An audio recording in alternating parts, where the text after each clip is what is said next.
Возможность учиться и работать на предприятиях «Алроса» появилась у студентов Мирнинского политехнического института и регионального технического колледжа. В 2023 году алмазная компания запустила программу «Учись и работай». Сегодня порядка 30 студентов учебных заведений Мирнинского района совмещают учебу с работой на предприятиях «Алроса». Проект «Учись и работай» в 2022 году инициировал корпоративный университет «Алроса». Идею поддержали МРТК и Мирнинский филиал СФУ. Один из первых участников программы – Василий Винокуров. Студент 5-го курса Мирнинского политеха второй месяц совмещает учебу с работой слесаря Мирнинско-Нюрбинского ГОК. Честно, сложно, потому что ты одновременно должен делать курсовые и одновременно работать. Ты еще работаешь 2 по 2. И вот когда переходишь с ночной смены в дневную, там, по сути, остается только один день, и сделать что-то очень сложно.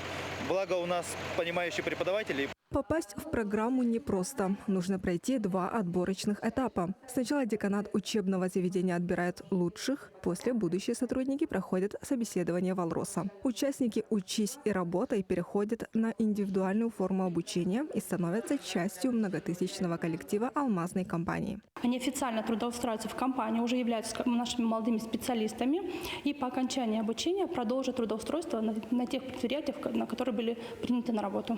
Андрей Задорожний в 2022 году проходил производственную практику электрослесарем в Мирнинско-Нюрбинском комбинате. Молодого человека заметили и предложили трудоустройство по программе «Учись и работай». Ему работа помогает закрепить теорию. Меня ставят всегда в паре с опытным электриком, так как у меня еще нету определенного опыта и знаний.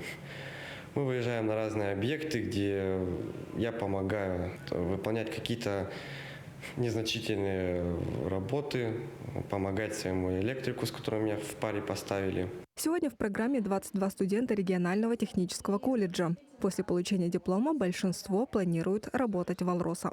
Опыт показывает, что это нормальный шаг. Они справляются с этой программой, и в дальнейшем оно будет увеличиваться. Сегодня по программе «Учись и работай» студенты МПТИ и МРТК работают слесарями, электромонтерами и электрослесарями в Мирнинско-Нюрбинском, Айхальском и Удачнинском горно-обогатительном комбинатах. В следующем году в «Алроса» планируется расширить проект и принимать в программу еще больше студентов. Анна Винокурова, Илья Шикуля, Кирилл Шолохов, медиакомпания «Алмазный край».